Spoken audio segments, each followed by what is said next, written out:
Ош мамлекеттик университетинде Ошмо мамлекеттик тилдин ордосу аталышындагы 3 айлык жарыяланды. Бул тууралуу 20-сентябрда окуу жайда кыргыз тилинин 35 жана Кара Кыргыз автономиялуу облусунун түзүлгөндүгүнүн 100 жылдыгына арналган адабий музыкалык кечеде маалым болду. Мамлекеттик тилди өнүктүрүү мамлекетибиздин негизги символикасын түзгөндөн кийин мамлекеттик тилдин ичине мамлекеттүүлүк, улуттук нарк, кыргыздын тарыхы, маданияты, сүйлөө маданиятыбыз, угуу маданиятыбыз, жазуу сабаттуулугубуз, студенттердин бүгүнкү күндөгү сабакка болгон мамилеси, ата-энелер менен студенттердин ортосундагы, жогорку окуу жайлардын ортосундагы байланыштар, кыскасын айтканда, биздин иш-чарабыз мындан ары бардык колледждерде, факультеттерде, институттарда уланат. Мамлекеттик тил күнү менен чын дилимден өзүмдүн атымдан, жалпы жамааттын атынан баардыгыңыздарды куттуктап кетүүгө уруксат этиңиздер. Кечеде өлкөдө, анын ичинде Ошмуда мамлекеттик тилди өнүктүрүү боюнча жасалып жаткан иштер, мыйзамдагы өзгөртүүлөр талкууланды.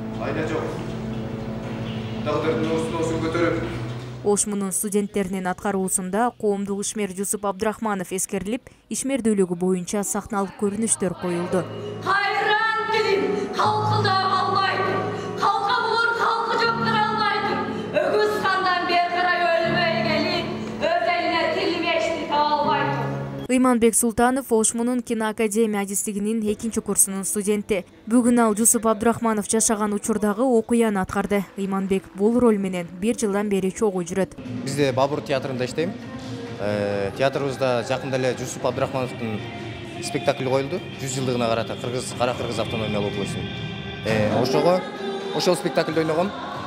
Ошол жактан да көргөнүм үчүн азыр кичине оңой болду деп айта алам да. Жусуп атабыздын ролу өтө оор болот деп сездим да.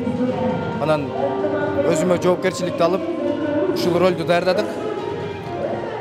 Бул ролдун негизи бул коюлган отрывканын эң эле башкы максаты бул кыргыз мамлекетибиздин тили жана биздин ата-бабаларыбызды унутпашыбыз керек.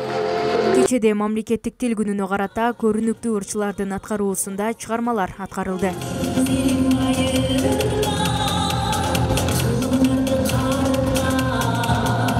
Көрүүчүлөр мындай кечелер жаштарга мекенге болгон сүйүүнү күчөтүп, студенттердин чыгармачылык жактан өнүгүшүнө да салымын кошоорун белгилешти. Маданий иш-чаралар же болбосо Кыргыздын маданиятына бир жакшы таасир бере турган, жаштарга жакшы таасир бере турган ушундай иш-чаралар өтсө, жаштарыбызга ушул стимул болот деген үмүттөрүбүз бар. Анан бул тил боюнча айта турган болсок, тил азыркы учурдун талабына ылайык өзүбүздүн кыргыз тилибизди өнүктүрүп, жаштарга нукура баалуулуктарды жеткирүү бул биздин милдет. Баса белгилеп айта кете турган болсок, Жусуп Абдрахманов, Касым Тыныстанов, Исхак Разаков аттуу биздин коомдук ишмерлер тууралуу монологдор көрсөтүлдү, студенттердин патриоттук сезимин козгогон көркөм окуулар көрсөтүлдү. Жалпысынан айтканда, бүгүнкү иш-чара абдан чоң таасирди калтырган мыкты иш-чаралардын катарын толуктады десем жаңылышпаймын.